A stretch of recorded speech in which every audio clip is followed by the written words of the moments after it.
Okay, so our last screencast about the breakdown of the Roman Republic and the collapse of the Republic is going to be focusing on Caesar and the collapse of the Republic, the final civil war that ends the Republic. Caesar's probably the most famous Roman, celebrated in film, in Shakespeare plays, and people will pretty much, the average person, you say, who's Julius Caesar? And they'll know who he is. Who he was. They might not know everything about him, but he's a name that rings out through history.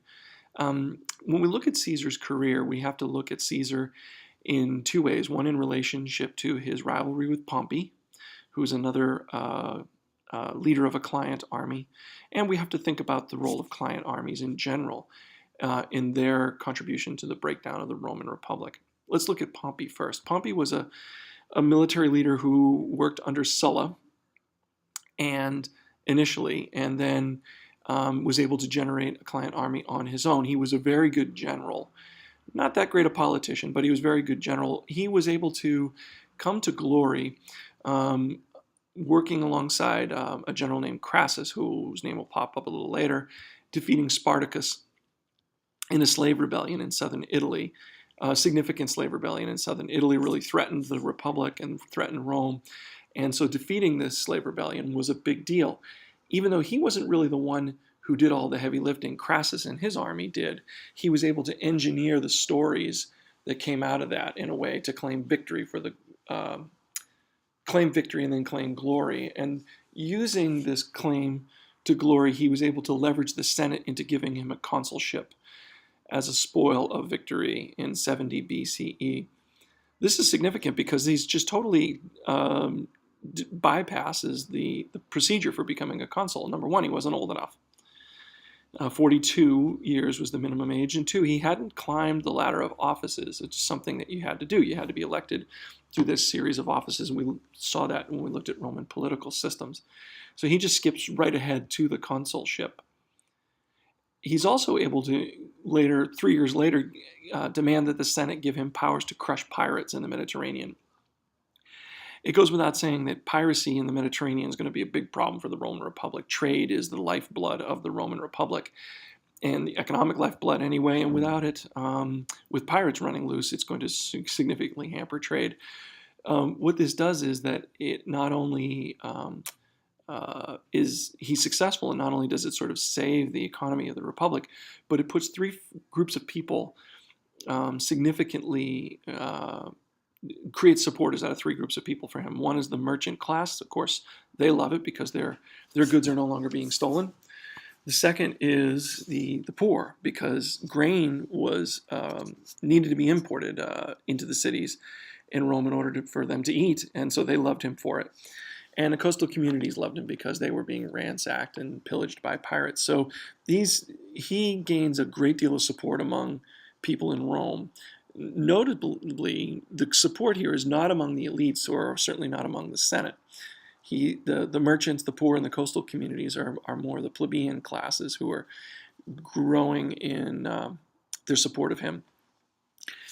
He is able to go to defeat Mithridates in 66 BCE. Remember, Mithridates is the king in Asia Minor. He annexes Syria and some other territory in the east, greatly expanding Roman holdings. He becomes compared to Alexander the Great for his military abilities and his ability to expand Roman influence in the east. In fact, people begin to call him Magnus, which is the great Gaius Magnus Pompey. In this climate, Pompey becomes more and more enamored of himself, and he begins to act like a king. And he pretty much starts to ignore the Senate, as he is famous for having said. He said, "Stop quoting the law to us, we carry swords. Might makes right." He's not really interested in what the Senate has to say anymore. He's taking this idea of the client army and the cult of political leadership, political/military leadership, to the next level. Clearly, it's no secret the Senate is going to become very worried here in this. Let me correct that spelling mistake. The Senate's going to become very worried in this climate, because they see their power slipping away, number one, and they see Roman Republican values eroding. First of all, the desperate poverty in the cities. Remember that lots of people are coming to the cities because they're being thrown off of farms. Slave labor is replacing them. And this creates a great deal of political instability. Sulla running around confiscating people's lands is causing property values to plummet.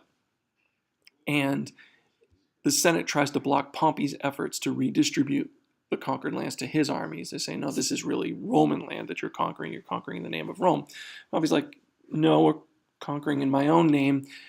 In the name of Rome, yes, but my armies are going to get the loot for this. And when the Senate tries to block Pompey, this is when Pompey reaches out to Caesar and Crassus.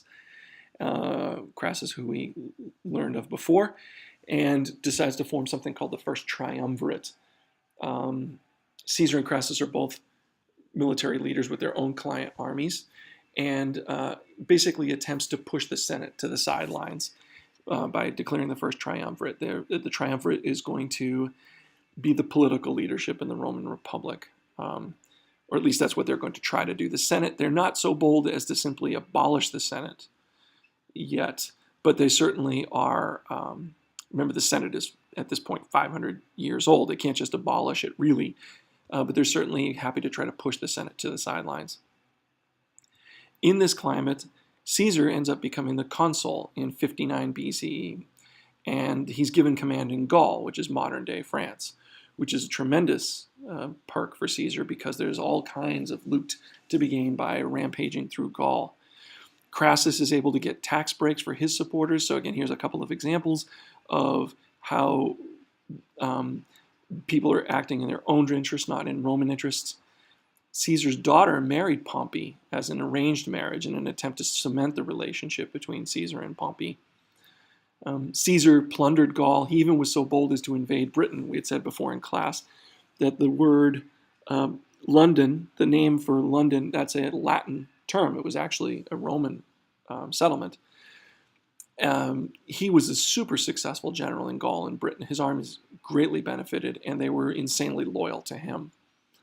A little bit later, Julia, who was Caesar's daughter, Pompey's wife, she dies in childbirth, and so there's this thing that holds Caesar and Pompey together. The marriage is gone now, and that's significant.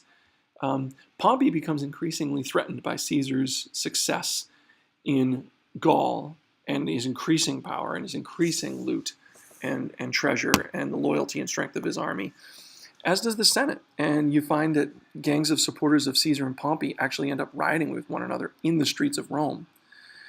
Pompey is able to convince the Senate to make him the sole consul, which is something new, getting rid of the co-consulship.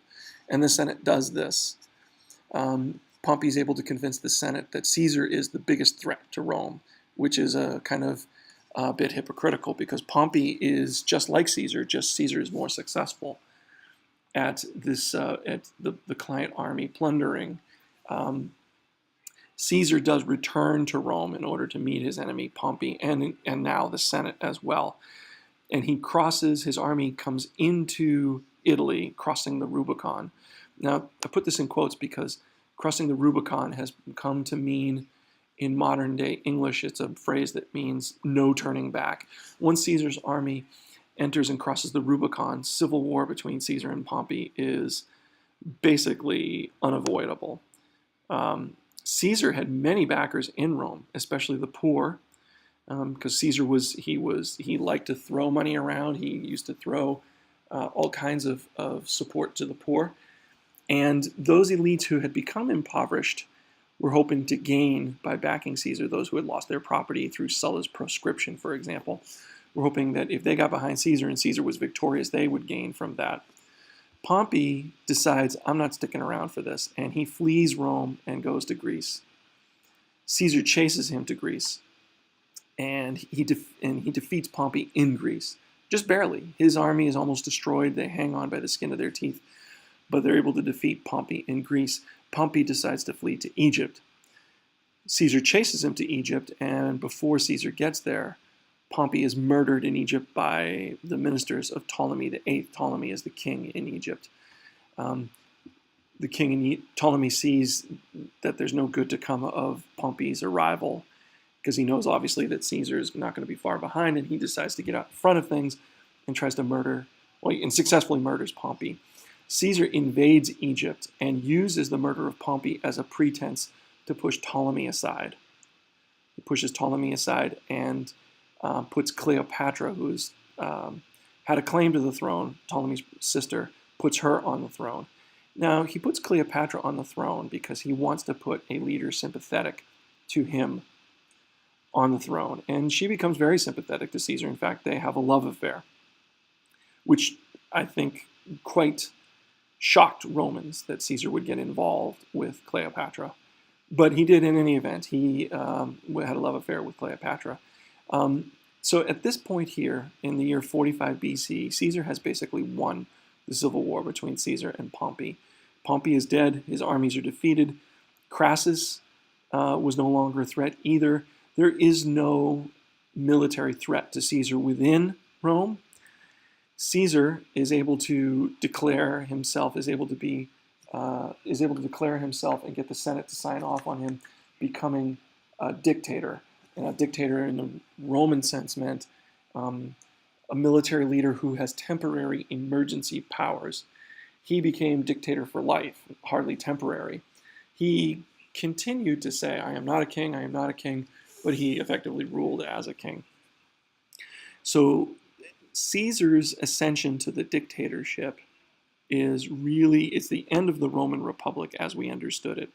The Senate is basically trying to do its best not to be destroyed by Caesar, staying on its good side, staying on his good side.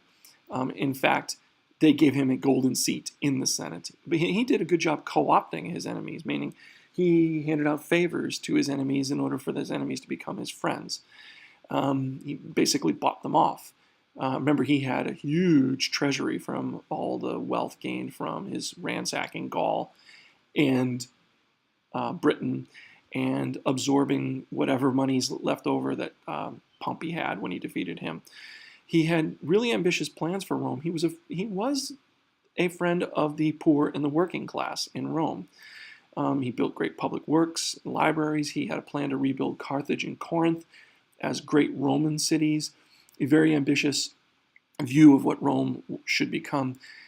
He became a hero of the people. He really was a people's hero. But increasingly, as he becomes a hero of the people, he becomes a threat to some in the Senate.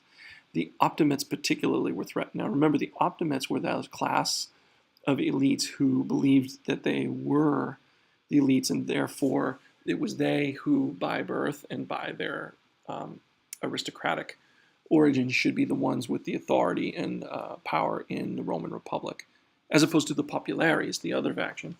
But the Optimates continued to be threatened by Caesar and his growing power and popularity. So a conspiracy of senators led by Marcus Junius Brutus from the Brutus family that first overthrew the king of Rome all those years later, murdered him in 44 BCE. And this is made very popular in the Shakespeare play, The Murder of Caesar. The phrase, beware the Ides of March, comes from the Shakespeare play. The Ides of March is the middle of March. And the warning, beware the Ides of March, was a prophecy that Caesar should be careful because, as it turns out, he was murdered in the middle of March.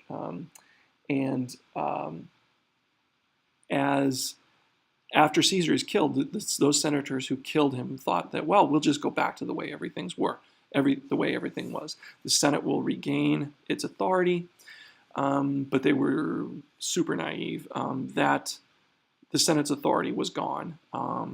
There was no plan for restoring the role of the Senate and the role of the Republic and Republican values. Remember, the Senate had become increasingly marginalized through these couple of centuries. Poverty and instability had really grown quite a bit in Rome, and those military leaders who had cultivated favor among the people were seen as the heroes of the people, and they rioted and looted the upper class who had murdered their hero in Caesar. And this is really the power vacuum into which the next military leader, Caesar's adopted grandson, Augustus Caesar comes to power and establishes what we call the Roman Empire. So historians look at this period of time with Caesar and Pompey as really the death of the Roman Republic. You could reasonably argue that the Republic had died earlier with the establishment of client armies under Marius and Sulla, or perhaps even a bit earlier when the Gracchi brothers began to thwart the Senate. It really depends upon what it is that you think the Republic is. Was the Republic the rule of the Senate? Was the Republic an idea that all should act for the good of Rome? Was the Republic the people of Rome and the citizens of Rome? You might even suggest that once Rome decided to become an imperial power, it has begun to sow the seeds of its own demise. There's a lot to chew on to think about why it is that the Roman Republic fell. In any case, please make sure that as you consult the notebook that you're looking at these essential questions. These are the kinds of questions that you really need to have a command of answering. So look at these questions. We are going to do some homework with these questions, but keep your eyes on those questions. And as always, keep reviewing your text, reviewing the notebook, and watching the screencasts.